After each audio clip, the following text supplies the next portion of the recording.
espírito, em verdade, te adoramos, te adoramos, em espírito, em verdade, te adoramos, te adoramos, Rei dos Reis e Senhor, te entregamos nosso viver, Rei dos Reis e Senhor, te entregamos nosso viver pra te adorar, ó Rei dos Reis. Foi que eu nasci, ó Rei Jesus. Meu prazer é te louvar, meu prazer é estar nos átrios do Senhor. Meu prazer é viver na casa de Deus, onde flui o amor. Glória a Deus. Vamos dizer mais uma vez, irmãos. Em espírito, em verdade, te adoramos, te adoramos. Só a igreja do Senhor. Em espírito, em verdade, te adoramos, te adoramos, Rei dos Reis e Senhor, te entregamos nosso viver, Rei dos Reis e Senhor, te entregamos nosso viver, pra te adorar, ó Rei dos Reis. Foi que eu nasci, ó Rei Jesus. Meu prazer é te louvar, meu prazer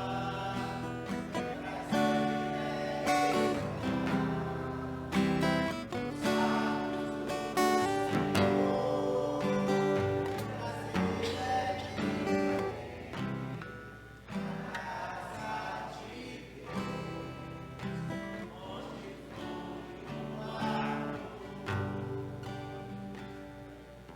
Amém.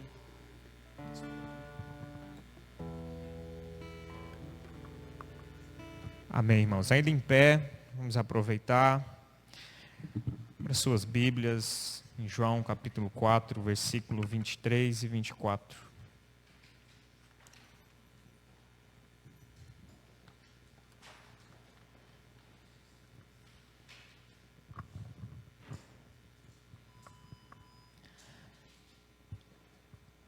Amém, irmãos. João capítulo 4, versículos 23 e 24. Está escrito assim: mas vem a hora, e já chegou, em que os verdadeiros adoradores adorarão o Pai, em espírito e em verdade, porque são estes que o Pai procura para seus adoradores. Deus é espírito, e importa que os seus adoradores o adorem em espírito e em verdade. Oremos. Senhor Deus, nós te louvamos, ó Pai. Tua palavra foi lida, te pedimos que o teu Santo Espírito nos ajude, ó Deus, a falar, a expor a tua mensagem. Te pedimos ajuda também, ó Deus, que essa mensagem adentre os corações, que o Teu Espírito Santo abra as mentes e os entendimentos, ó Pai, que o Teu Espírito Santo pegue essa semente, essa palavra e faça crescer e frutificar para a honra e glória do Teu nome, Senhor, nós Te louvamos em nome de Jesus. Amém. Amém, irmãos? Podeis assentar. Nós estamos meditando sobre adoração em espírito, algumas mensagens. Na semana que vem vamos falar sobre adoração em verdade. Quando a gente vê Jesus falando que nós vamos adorar em espírito e em verdade, na verdade essas são duas categorias, em espírito e em verdade.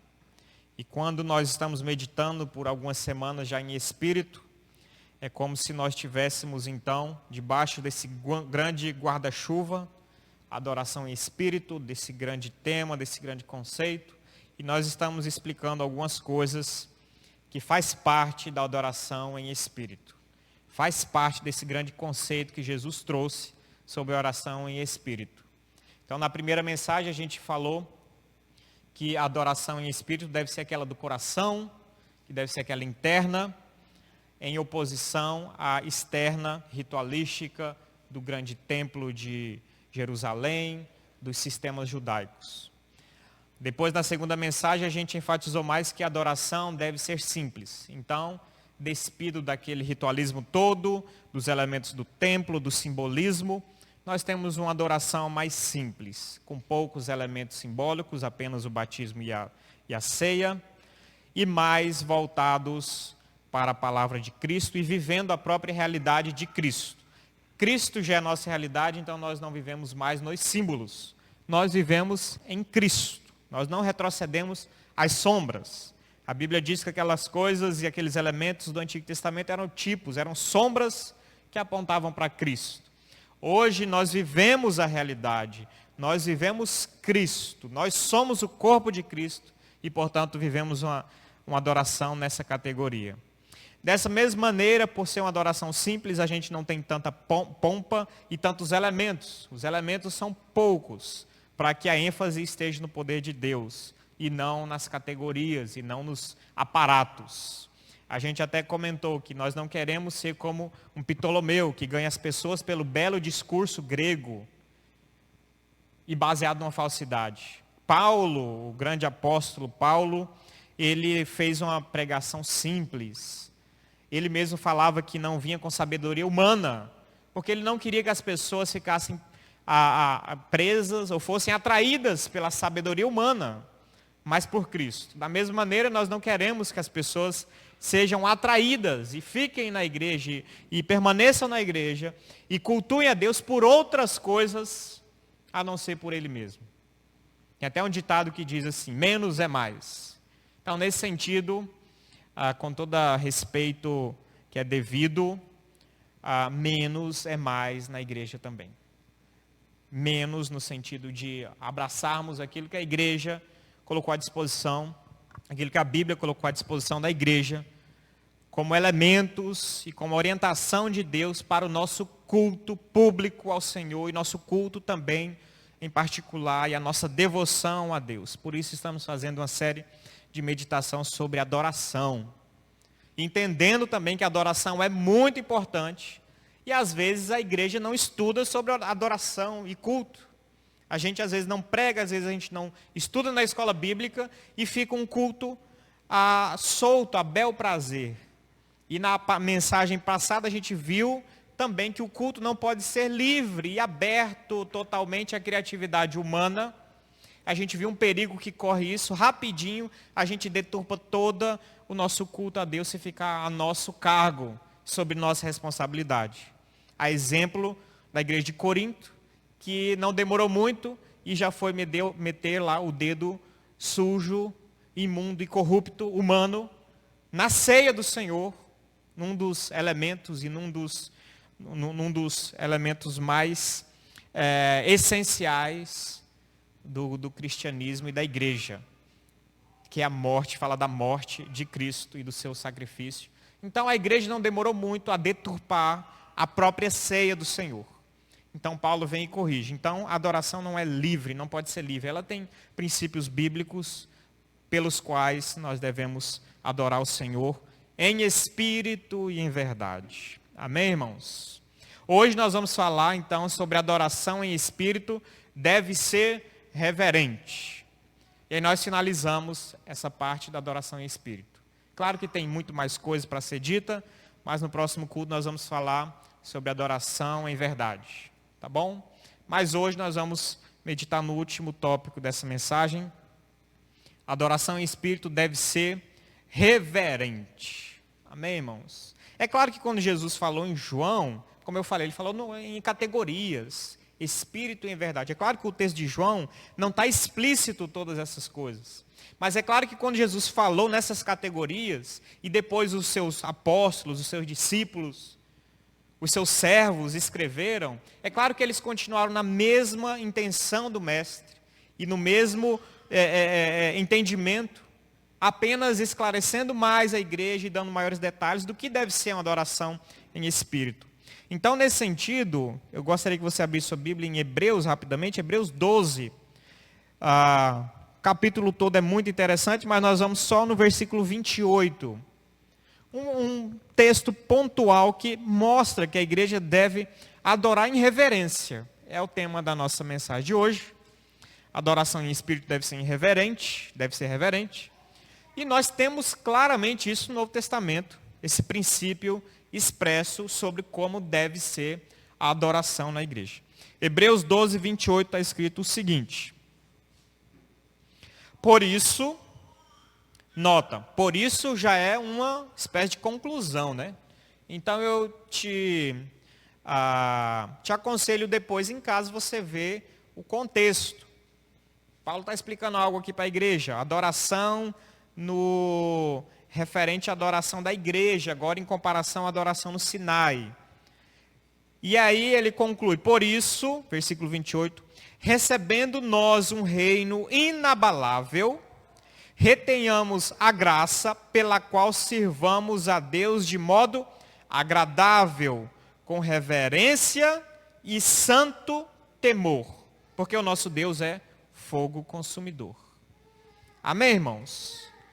A Bíblia diz que Deus é amor. Mas a Bíblia também diz que Deus é fogo consumidor. Então a gente tem que ter a visão de Deus por completo. E a Bíblia nesse ponto fala sem dúvida.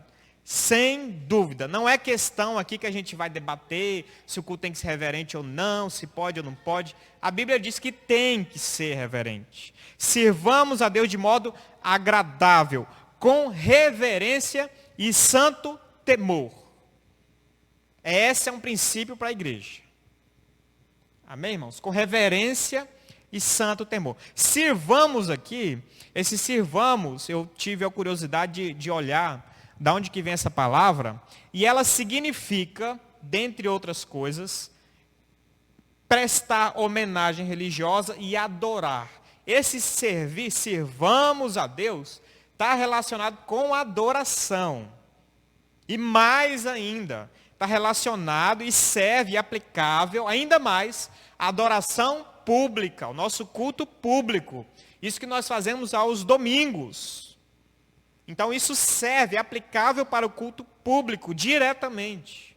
Nós devemos adorar o nosso Deus, servir a Deus, adorar a Deus, de modo agradável. Olha que ele fala que é agradável, com reverência e santo temor. Junta três coisas maravilhosas aqui. Ele é agradável, não quer dizer que vai ser chato. E daqui a pouco a gente vai entender o que é essa alegria. Não quer dizer que vai ser um culto como alguns acusam. É um culto ruim, é um culto desagradável, é um culto pesado. Então tem alguma coisa errada, de fato. Porque o culto a Deus ele deve ser agradável, de modo agradável, mas ao mesmo tempo com reverência e santo temor. Tem que haver esses elementos no culto. Amém, irmãos? Então nós partimos desse princípio. Apesar que alguns não concordam, apesar que algumas igrejas, alguns movimentos, alguns pastores entendem um culto extremamente mais informal, um culto extremamente mais espontâneo, mas nós, baseados nesse texto e uma série de outros textos na Bíblia, não conseguimos ver outra doutrina para o culto público, a não ser o culto que é baseado na reverência e no santo temor. A Bíblia diz isso. A adoração, então, não deve ser conduzida com tom leviano ou frívolo, irresponsável. Nossa preocupação no culto é que o nome de Deus seja honrado e reverenciado, seja santificado. A adoração, portanto, verdadeira deve ser séria, deve ser substancial, sólida, sóbria e reverente. Deve ser nessas categorias, porque a palavra de Deus assim nos orienta. Amém, irmãos? E o que é reverência? Nós podemos perguntar. O que é reverência? A reverência depende do ponto de vista de cada um. Não. A reverência nós também devemos pegar a definição bíblica. E o que a Bíblia indica, quando ela quer dizer que por reverência, ela está falando de temor justo. Sempre que você olha na Bíblia, na maioria das passagens, referência está ligada a temor. Temor a Deus, temor justo, temor santo. Então, a nossa definição de reverência é a definição bíblica. É a definição de temer a Deus, de existir o temor justo, o temor santo. Nós lemos aqui, sirvamos a Deus de modo agradável com reverência e santo temor. Reverência é sinônimo de santo temor ao nosso Deus. Então, às vezes nos falta analisar, quando a gente fala muito de culto, e quando tem encontros de adoração, nos falta analisar um elemento que às vezes fica faltando na igreja, no povo, no irmão, no cristão, que é o temor ao Senhor. É o temor ao Senhor. A gente precisa analisar o que é o temor ao Senhor. O que a Bíblia fala sobre isso. O que nós devemos, como cristãos, viver a esse respeito.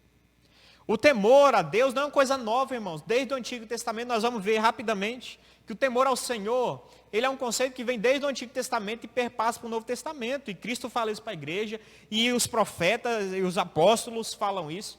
É uma coisa que deve estar no seio da igreja. E aí a gente pergunta, se o temor santo, se o temor a Deus, se a reverência não é para ser aplicada no culto, vai ser aplicada aonde então? Se a Bíblia fala da reverência, do temor, se isso não é aplicável à igreja, quanto menos será na nossa vida cotidiana e informal. Aí eu não sei, de fato, onde aplicar isso mais veementemente do que no culto. Então são temas que são aplicáveis ao culto público, à adoração da igreja. E a nossa vida como um todo, respeitando ao Senhor também nos nossos momentos pessoais, na nossa vida pessoal. Mas é um tema que está em todas as Escrituras. Eu vou ler rapidamente 2 textos aqui, os irmãos ouçam aí. Tá? Um está em Êxodo 14, 31. Está escrito assim, eu vou ler rapidamente, os irmãos meditem comigo aí nessa passagem.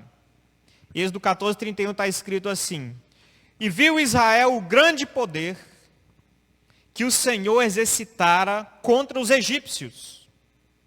E o povo temeu ao Senhor e confiou no Senhor e em Moisés, seu servo. Então Israel passa pelo Mar Vermelho, os egípcios perecem no mar. Israel vê aquilo e o que acontece? E o povo temeu ao Senhor e confiou no Senhor.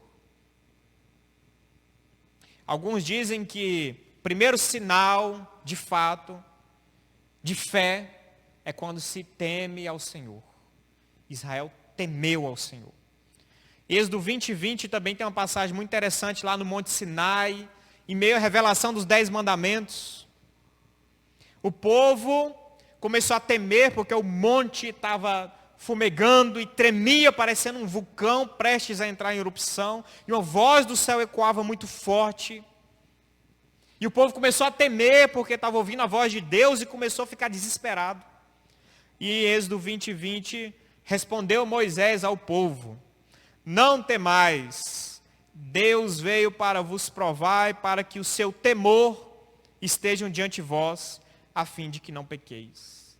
E o texto é até interessante, que Moisés fala: não temais, porque Deus veio para que vocês temam, para que vocês tenham temor. Então tem dois temores aqui sendo mostrados. E a gente vai ilustrar melhor justamente o que o primeiro temor quer dizer. Medo, pavor, pânico. Não é de fato esse tipo de temor que o Senhor quer de nós. E por outro lado, então Moisés fala: não temais. Então não tem esse pavor, esse pânico absurdo de Deus. Porque o Senhor está fazendo essas coisas para que vocês temam Ele, para que vocês tenham reverência, respeito profundo. E para que isso tudo? Para que o temor dele esteja diante de vós, a fim de que não pequeis. O temor, a reverência, o respeito profundo a Deus, também é para que nós não pequemos. Então o temor de Deus não é pânico, pavor. É reverência, respeito profundo. Mas também não é desaguado num simples relacionamento meigo, companheirista, amiguista. O temor, apesar de não ser pânico, mas também não é uma coisa tão banal como às vezes a gente parte para o outro extremo e banaliza. E fica assim, tratando Deus como nosso igual. Até de modo desrespeitoso. Tem uma música aí que fez sucesso um tempo atrás que chamava Deus de o cara lá de cima. De modo desrespeitoso. Deus não é nosso igual, irmãos. Apesar de não ser para nós ficarmos desesperados, a ideia bíblica do temor também não é uma coisa tão banal assim. Porque muitas vezes na Bíblia o temor está ligado a tremor. Eu não sei bem como acontece isso, mas você não vai ter pânico de Deus, mas você vai tremer. É saudável você ter um tremor, o temor, que se expressa como tremer. Na Bíblia existem vários textos dessas maneiras. Aqueles que temem ao Senhor devem tremer ao Senhor. Isaías 66:2. Olha o que Isaías fala. Porque a minha mão fez todas essas coisas, e todas vieram a existir, diz o Senhor. Mas o homem para quem olharei é este, o aflito e abatido de espírito, e que treme da minha palavra. E que treme da minha palavra. E no versículo 5 ele fala: ouve a palavra do Senhor, vós os que temeis. É o que treme e teme quase ao mesmo tempo. Salmo 96, que foi o texto que abrimos o culto, e não foi por acaso, mas um salmo muito inspirador sobre a adoração ao Senhor. E eu acho que passou despercebido dos irmãos, mas esse salmo no versículo 4 fala o seguinte: porque grande é o Senhor e digno de ser louvado, temível mais do que todos os deuses. Lembram que você leu no começo do culto? Que Deus é temível. Mas lá no versículo 9, que deve ter passado também despercebido: adorai o Senhor na beleza da sua santidade, tremei diante dele todas as terras. No começo do culto, o Senhor já estava falando para nós e para toda a terra: tremei diante de mim. Amém, irmãos? Reverência não é pânico, mas também não é banalizada. Não é fazer Deus nosso igual, nosso companheiro, nosso coleguinha. Tratar Ele de você. Tem muitas músicas que tratam Deus como você. Não se trata Deus por você, irmãos. Então entra no caso de desrespeito, falta de reverência. Amém, irmãos? Mas a Bíblia está falando com temor e com tremor. Ah, mas isso era só no Antigo Testamento. Mas o Novo Testamento não fala a mesma coisa? Vou mostrar, irmãos, que Jesus disse para nós temermos também a Deus. Mateus 10, 28, está escrito assim, ó. É claro que o contexto, a ideia, ele está direcionando para um determinado momento, mas o texto também fala que ele está nos direcionando a temer a Deus. Então, Mateus 10, 28 fala o seguinte: não temais os que podem matar o corpo e não podem matar a alma. Temei antes aquele que pode fazer perecer no inferno tanto a alma como o corpo. No Novo Testamento, então, Jesus está falando: temei a Deus, temei o Senhor. Igualmente o conceito do Antigo Testamento. Temei a Deus. E nessa passagem do Novo Testamento, é também igual a sutileza quando você olha o nível da qualidade desse temor. Sem ser pânico e sem ser banalizado. A palavra que Cristo usa aqui é phobos, que dá origem à fobia e várias outras palavras na língua portuguesa.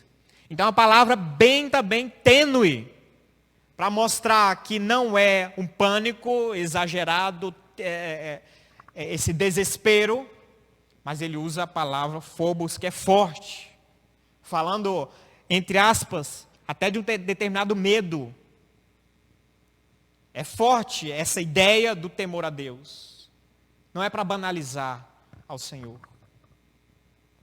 Amém, irmãos? O Novo Testamento define o ímpio como aquele que não teme a Deus. Romanos 3,18 fala isso. Paulo está falando que o ímpio não tem temor de Deus do seu coração. Ele não reverencia a palavra de Deus, zomba das coisas de Deus, do conhecimento de Deus. Não quer dizer nada para ele. Então ele não tem temor algum de Deus. Romanos 3,18 está escrito assim: não há temor de Deus diante de seus olhos. E o contexto é a impiedade do homem. Até foi mencionado na escola bíblica hoje de manhã muito esse Romanos capítulo 3. Não há justo, não há um sequer, não há quem entenda, não há quem busque a Deus, sobre a depravação total. E no versículo 18, não há temor de Deus diante dos seus olhos. Diante do homem depravado, não há temor de Deus. Não teme a Deus. Não respeita a Deus. Zombam do Senhor. Não há temor de Deus. Mas pelo contrário, na igreja de Deus, a igreja é direcionada, a igreja é formada, melhor dizendo, por aqueles que temem ao Senhor. Atos 9:31 diz assim: a igreja, na verdade, tinha paz por toda a Judeia, Galiléia e Samaria, edificando-se e caminhando no temor do Senhor. E no conforto do Espírito Santo crescia em número. A igreja estava edificando-se e caminhando no temor do Senhor. A igreja caminha no temor do Senhor. O homem mundano, sem Deus, depravado, não tem temor do Senhor. Então são duas realidades bem latentes no Novo Testamento. E é claro que a igreja que anda no temor do Senhor, obviamente em seu culto, vai prestar honra reverente ao Senhor. 1 Pedro 1,17 diz o seguinte: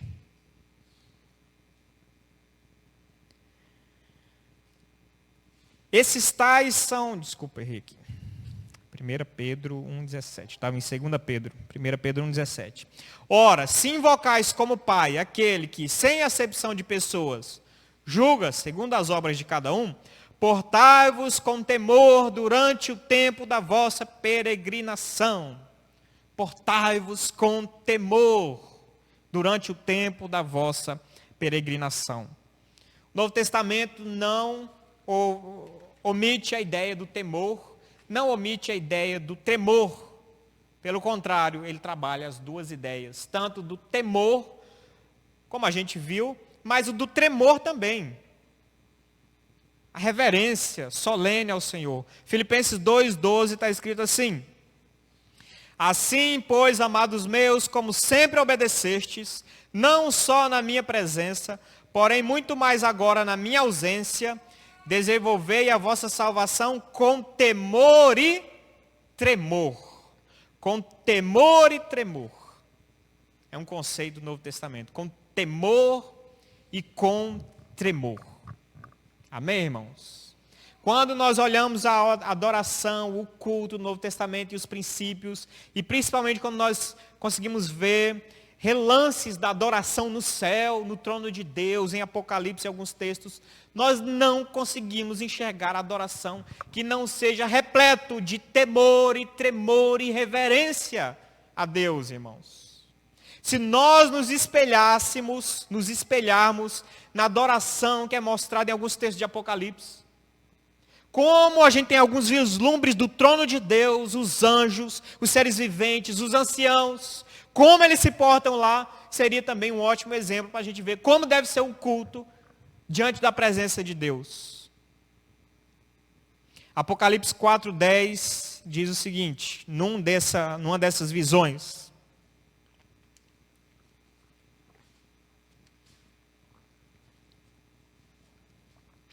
Apocalipse 4, o contexto é, o apóstolo João tem uma visão do trono de Deus. Ele passa aqui por uma espécie de arrebatamento de espírito, o seu espírito é tirado, ou sua consciência, ou sua mente, ele tem revelações do céu, majestosas sobre o trono de Deus, sobre a realidade futura, sobre o juízo final e etc. E nesse trono de Deus, diante do trono de Deus, ele vê então anjos, miríades e miríades de anjos, incontáveis anjos ao redor do trono. Ele vê seres viventes, 4 seres viventes, são anjos, serafins, se eu não me engano, o próprio texto de Apocalipse explica melhor à frente, são anjos, 4 seres viventes, representando toda a natureza, toda a criação. E tem também os 24 anciãos ao redor desse trono. Mas no versículo 10 está escrito assim: os 24 anciãos, melhor dizendo, versículo 8 em diante: e os 4 seres viventes, tendo cada um deles respectivamente 6 asas, estão cheios de olhos ao redor e por dentro, não tem descanso nem de dia nem de noite, proclamando. O que eles proclamam ao Senhor em adoração? Santo, santo, santo é o Senhor Deus Todo-Poderoso, aquele que era, que é e que há de vir. Eles estão ao redor do trono, irmãos. Eles estão cultuando ao Senhor solenemente. E para não dizer com muita satisfação, em todo o tempo, e proclamando: santo, santo, santo é o Senhor Deus Todo-Poderoso. Versículo 9: quando esses seres viventes derem glória, honra e ações de graças ao que se encontra assentado no trono, ao que vive pelos séculos dos séculos, os 24 anciãos prostrar-se-ão diante daquele que se encontra sentado no trono. Adorarão o que vive pelos séculos dos séculos e depositarão as suas coroas diante do trono, proclamando: tu és digno, Senhor, Deus nosso, de receber glória e honra e poder, pois todas as coisas tu criastes, sim, por causa da tua vontade, vieram a existir e foram criadas. O que é que os 24 anciãos fazem? Eles se prostram, irmãos. Eles se prostram. Mas no capítulo 5, versículo 8, está escrito assim: e quando tomou o livro, os 24 anciãos e os 4 seres viventes prostraram-se diante do Cordeiro. E no capítulo 5, versículo 14, e os 4 seres viventes responderam: amém. Também os anciãos prostraram-se e adoraram. É recorrente, irmãos, a adoração no céu, você ter a imagem de sempre pessoas com muita reverência e se prostrando diante de Deus, se curvando em humildade, em respeito, em santo temor. Deveria ser mais comum na igreja. Se não fosse, não precisa tanto ser fisicamente uma demonstração, mas uma demonstração de coração, nós nos prostrarmos diante de Deus. Esse é o conceito para o culto.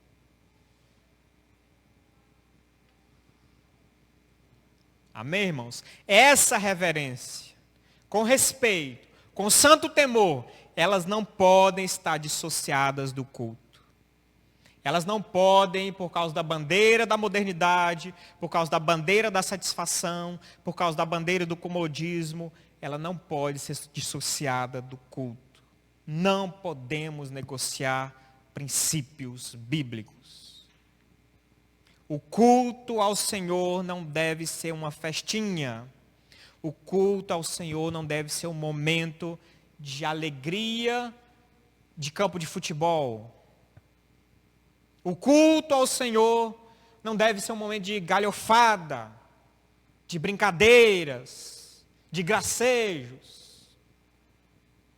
O culto diante do Senhor não é um momento de grito de guerra, de assovios, de levantar bandeirolas, de fazer grupos, quase com pompons. Irmãos, é patético o que estão fazendo em alguns lugares com o culto. É patético.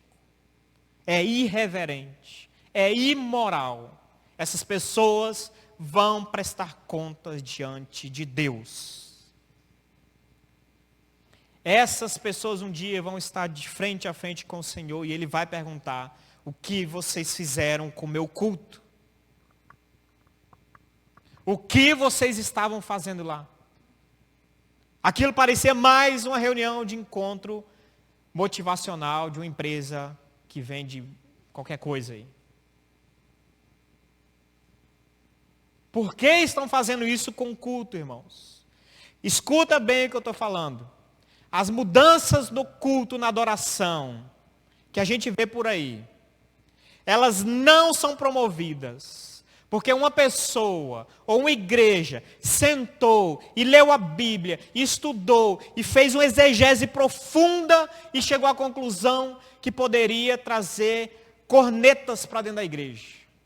Essas invenções não vêm porque as pessoas estão aprofundando no conhecimento bíblico, no que Deus quer no seu culto e na sua adoração, e entenderam a palavra de Deus e estão promovendo essas mudanças. Não, essas mudanças vêm por motivo do comodismo pós-moderno, por meio da satisfação do pragmatismo pós-moderno.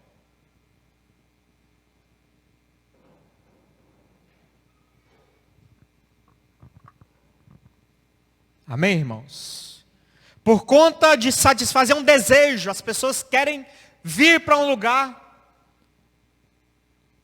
e ter uma alegria e uma satisfação e se contentar com alguma coisa e querem buscar isso no culto, preencher o seu vazio da semana, sua frustração com alguma coisa, e ter um momento de relaxante, um momento de prazer e não sei, momento em que vai passear com a família e ter uma programação na semana. Não é esse o objetivo do culto, irmãos. É isso que a gente protesta e às vezes não é compreendido. Mas a gente teima. E a gente confia no Senhor.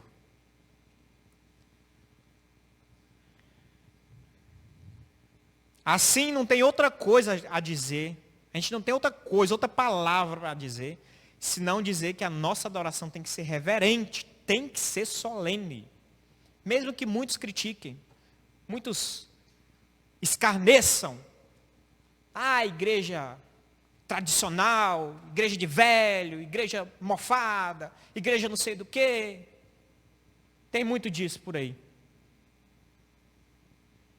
Culto solene, que coisa chata, só você falar isso eu já não tenho nem vontade de ir mais.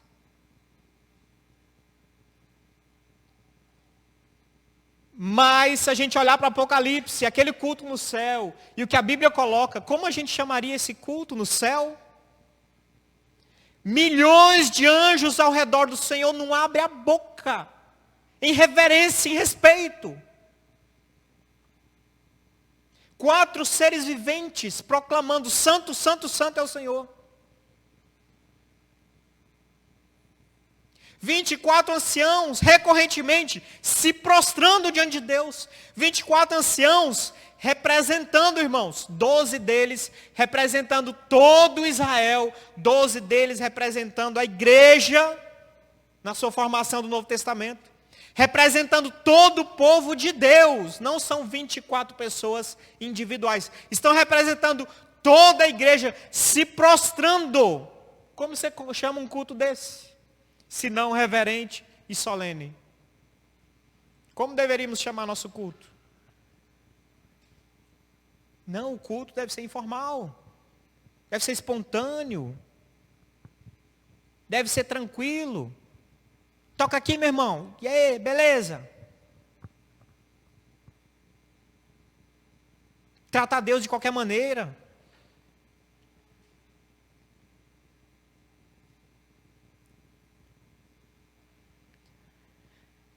Amém?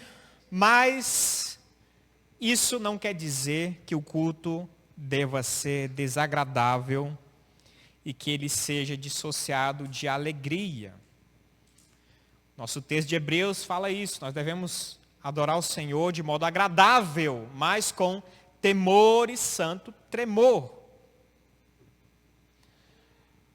Não é dissociado, irmãos, um culto verdadeiro ao Senhor, repleto de temor, tremor, reverência, mas vai ser um culto agradável. Vai ser um culto em que o seu prazer vai estar nele, a sua satisfação vai estar nisso. Adoração não é dissociado, portanto, de alegria.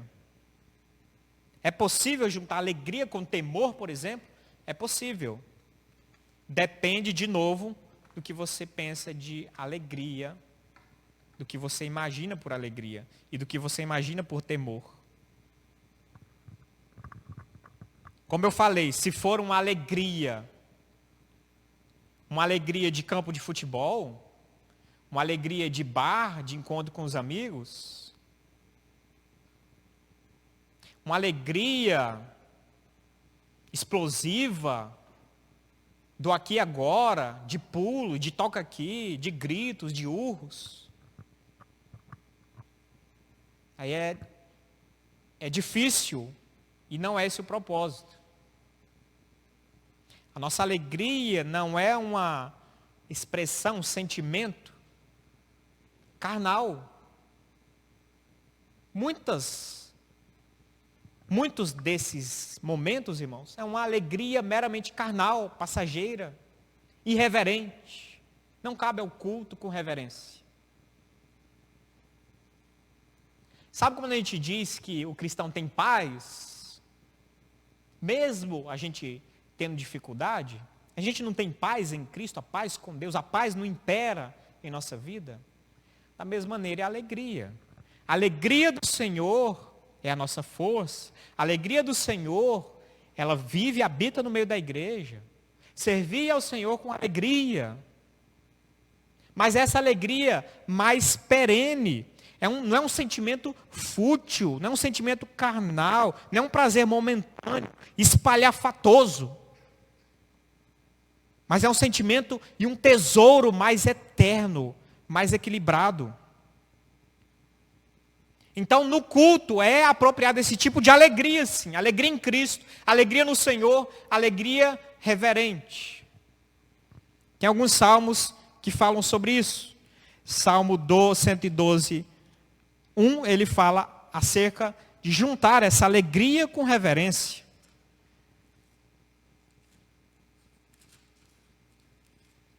Vou ler rapidamente aqui, irmãos. Aleluia, bem-aventurado o homem que teme ao Senhor e se compraz, tem seu prazer, a sua alegria nos seus mandamentos. Teme ao Senhor e tem sua alegria nos mandamentos. Salmo 2, versículo 11, está escrito o seguinte: servi ao Senhor com temor e alegrai-vos nele com tremor. Me explica. Servi ao Senhor com tremor, mas a Bíblia manda: alegrai-vos nele com tremor. É uma alegria reverente. É uma alegria de satisfação da alma, de regozijo, de contentamento, de prazer em Cristo. De um sentimento mais perene, mais amplo, mas reverente. Nossa alegria é uma emoção profunda, não uma empolgação barulhenta dos estádios, mas alegria indizível e cheia de glória, que o apóstolo Pedro em 1 Pedro 1:8 nos mostrou. Nossa alegria é reverente e publicamente expressa com sobriedade. Porque se você não expressar a sua alegria com sobriedade, você quebra a reverência e o respeito. Então é preciso o equilíbrio. Uma alegria irreverente.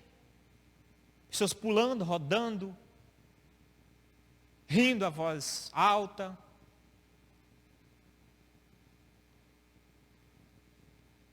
Enfim.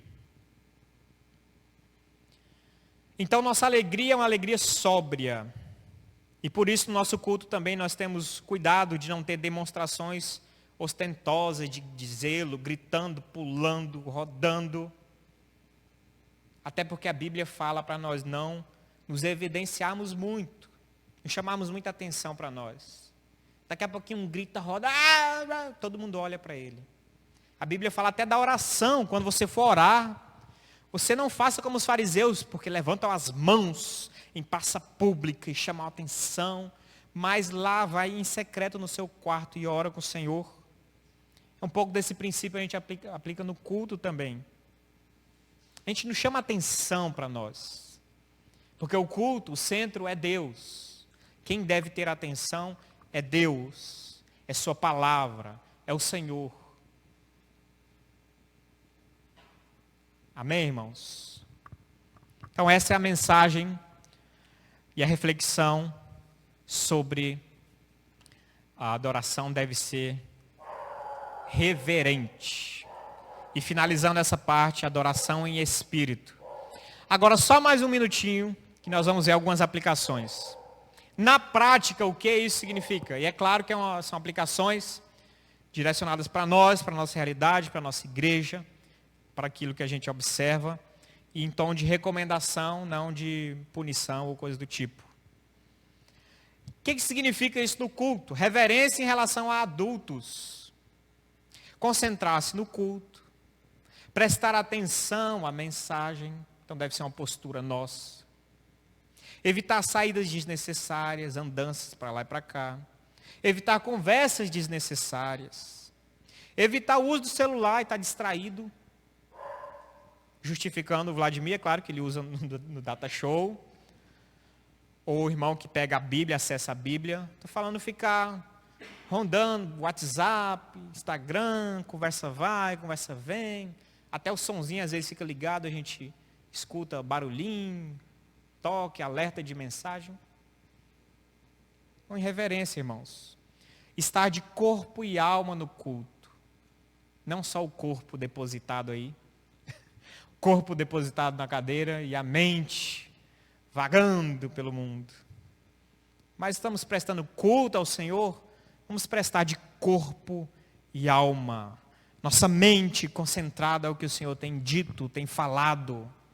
Aos cânticos, à oração, momento de cântico, cante ao Senhor, abra sua boca, cante, proclame o nome do Senhor. Momento da oração, ore ao Senhor, coloque a sua oração diante de Deus, a sua vida diante de Deus. Momento da mensagem, reflita sobre a mensagem, peça perdão a Deus, busque ao Senhor, peça correção a Deus.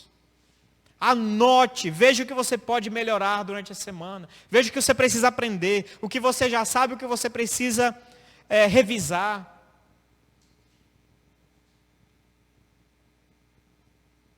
Amém, irmãos?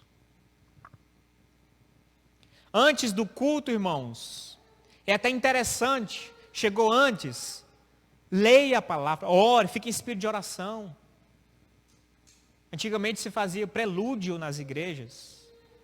Ali uns 10 minutinhos antes, 15 minutinhos, já ficava um som ambiente. A gente veio para cultuar o Senhor, irmãos. Vamos entrar nesse ambiente. É claro que depois do culto, a gente pode até pôr a conversa em dia.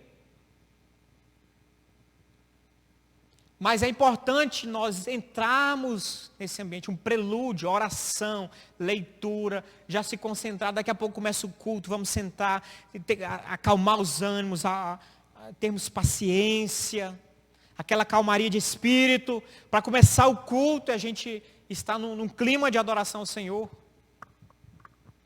Porque às vezes a gente chega agitado, chega em cima da hora agitado e com a mente a mil, às vezes. Mas é importante, são detalhes, irmãos. E não são 1000 mandamentos. Não dá para a gente falar, a igreja tem que fazer isso. Senão a gente precisaria de 1000 mandamentos, engessava todo mundo. Não é questão de forçar, de mandamentos, de regras inquebráveis. Mas é uma questão de bom senso, de entender o clima, o ambiente, o momento. Para que nós estamos aqui? O Senhor está à procura de verdadeiros adoradores, que adorem em espírito e em verdade. Reverência em relação a crianças. Pais devem ensinar, conscientizar os filhos acerca da reverência e respeito a Deus no momento de culto. É obrigação dos pais ensinar, orientar, conduzir a criança para entender a reverência de Deus no culto. Nesse sentido, o que eu penso, o que a gente pode tirar como aplicação, que é de fato uma falha dos pais às vezes. É claro, irmãos, que nós vamos deixar uma observação. A gente sabe que criança chora. E atentem o que eu estou falando. Eu falei que criança não pode chorar no culto? Atentem o que eu estou falando. Pais devem ensinar e conscientizar os filhos acerca da reverência e respeito a Deus no momento de culto. A criança, irmãos, é um momento pedagógico. A criança vai chorar de fato. Tem um filho ali de 6 meses, ele fica resmungando. Mas já pedi para minha esposa, fica aqui no ambiente. Ele precisa ir aprendendo, se acostumando. Em casa, no nosso culto, a gente já vai começar a colocar ele. Senta aqui, filho. No momento de culto, você deve prestar respeito ao nosso Deus. Na igreja também, não faz vergonha o papai lá, tá? A gente ensina isso em casa. Vai ambientando a criança em casa, para quando ela chegar na igreja, ela está já ensinada e sendo ensinada. Ensinada para quê? Para ela ficar e prestar culto, irmãos. A Bíblia fala que todo mundo tem que prestar culto. Amém? Prestar culto. Culto do domingo, público. Criancinha tem que estar presente também, irmãos. Os profetas, quando chamavam Israel para se arrepender, eles chamavam, olha Israel, todos vocês precisam de arrependimento. E fazia a conclamação, venham homens, mulheres, crianças, lactantes, mães, pais, avós. Não existe na Bíblia, irmãos, esse fatiamento. Daqui a pouquinho os velhinhos, nós vamos colocar uma salinha para os velhinhos, porque ficam dormindo no culto, babando às vezes, dando pescado. Então a gente vai ter uma salinha para velhinhos também? As crianças, não, vamos ter uma salinha para as crianças. Não, os jovens não gostam, vamos ter uma salinha para os jovens. O que a gente está fazendo? A gente está dilacerando o culto, irmãos. A igreja, a Bíblia, o Senhor não autoriza nós esfacelarmos o culto em categorias. Isso é coisa da pós-modernidade, de novo, influenciado por diferenças de classes. Não existe isso na Bíblia. O culto sempre é para todos. Paulo uma vez pregou, estimando aí das 9 horas da noite até meia-noite. Quando foi mais ou menos nesse horário, uma criança despenca do terceiro andar, dormiu, pô, cansado com a pregação. Mas estava lá a criança, olhando, no culto, vendo a pregação de Paulo. 3 horas de pregação ou mais. Não aguentou mais de sono, caiu, morreu. Paulo foi lá, orou e ela ressuscitou. Mas a criança estava lá. Amém, irmãos? Estava lá. Então, pais, conscientize as crianças, elas têm que cultuar, elas têm que estar no culto, elas têm que prestar reverência. Não deixe seu filho com brinquedo. Brincar, correr, pular no momento do culto não é adequado. Eu já presenciei muitas vezes, e já falei, mas para alguns pais, e já falei em escola bíblica, numa outra igreja. Mas parece que não tem muita força, sabe? Você falando assim, não tem muita. Pais que chegam o filho na igreja, dá um celular com videogame para ele. Já presenciei filhos indo fantasiado de Batman, Robin, Superman para a igreja. E ficar correndo atrás do coleguinha com a arminha de água. Irmãos! Desculpa, irmãos. O que nós estamos ensinando aos nossos filhos? Aí por isso, irmãos, aí a gente tem uma desvantagem. Alguns irmãos falam, não vou nessa igreja. Irmãos, vocês são muito bons, ótima palavra de Deus. Ótimo, mas eu não vou porque meu filho não gosta daí. É claro que o seu filho não vai gostar daqui nunca, irmãos. Porque ele vai poder ir de Superman com a arminha de água, correr atrás do amigo dele na hora do culto, na outra igreja. É claro que ele vai gostar de lá. Vamos perder, irmãos, feio. Essa batalha, nesse nível, a gente perdeu feio. Mas que Deus nos dê graça e nos ajude na caminhada. Não dá, em alguns momentos como esse, não dá para negociar coisas desse tipo. Amém, irmãos? Não dá. Daqui a pouco passa um Batman aqui correndo. Não dá, irmãos. Correndo atrás do Robin. Não dá. Não dá, irmãos. A gente precisa, a nossa época está tão, ó tempora, ó mores, né? Como falava o grego, o romano lá, Cícero. Não dá, irmãos. Que tempos, que épocas. Maranata, ora vem, Senhor Jesus. A gente tem que gritar como igreja, porque está muito estranho as coisas. Está muito estranho. Amém? Para criança é isso, irmãos. Não tem muito segredo. É isso. Você viu que eu falei mais para adulto do que para criança. Criança é isso. Pode chorar? Vai chorar. Não tem problema nenhum. Ninguém nunca reclamou do choro. Precisa sair, dar uma água, uma coisa? Não tem problema nenhum. Isso não quer dizer que é irreverência. Precisa ir no banheiro? Vai, irmãos. Agora precisa ir tomar água de 5 em 5 minutos, correndo para lá e para cá. Precisa ir no banheiro de 5 em 5 minutos. Aí você precisa investigar se o seu filho está bem de saúde, se ele pode aguentar um pouquinho, sem tomar água, depois de estar saciado. É esse tipo de coisa. Amém, irmãos? Reverência no culto. Última parte de aplicações. O culto não deve ser celebrado, a gente já deu esse exemplo várias vezes, mas como se a gente estivesse numa partida de futebol. Tem até pessoas que falam assim, por que a igreja não se alegra como se estivesse no futebol? Quando você era do mundo, você gritava, você pulava lá. E por que você não faz isso aqui na igreja? Não é para fazer mesmo, irmãos.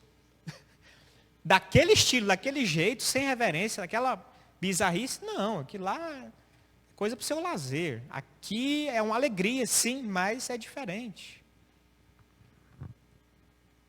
Então tem igrejas que, por promover a satisfação, isso também a gente perde feio, irmãos. Estamos com desvantagem abissal.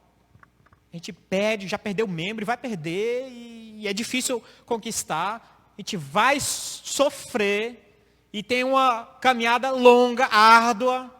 Irmãos da Igreja Batista Reformada de Porto Velho.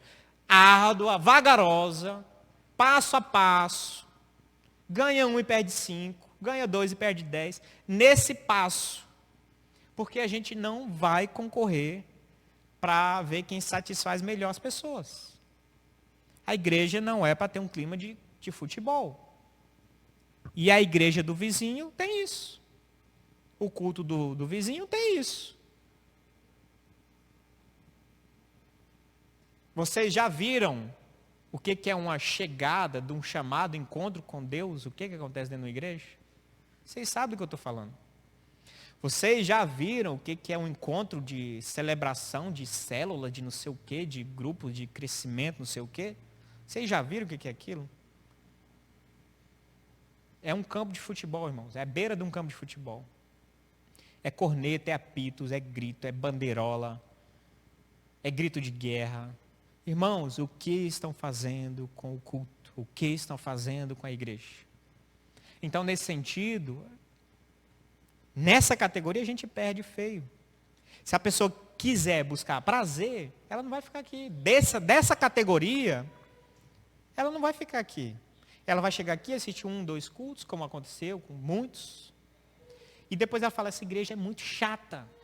E vai embora. E por isso não espanta, irmãos. A gente está com uma média de 20 membros. Já chegamos a 40, hoje estamos com 20. Eu acho na melhor das expectativas. Não estou falando mal de ninguém, é claro. Muitos saíram com todo respeito. Cada um tem sua motivação. Alguns até profissional, mudança de cidade, etc. Mas tem casos também de pessoas que saem por motivos como esse. Que não entendem o culto, não entendem o que é essa reverência que nós pregamos e prezamos. Não entendem como é nosso culto. Por que é assim? Os louvores, por que é assim?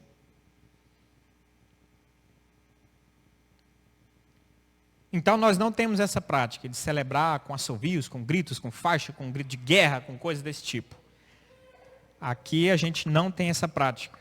A alegria que nós manifestamos no culto é uma alegria solene, doxológica, santa, e não aquela carnal de encontro de amigos. É isso. Que Deus nos abençoe, em nome de Jesus. Amém?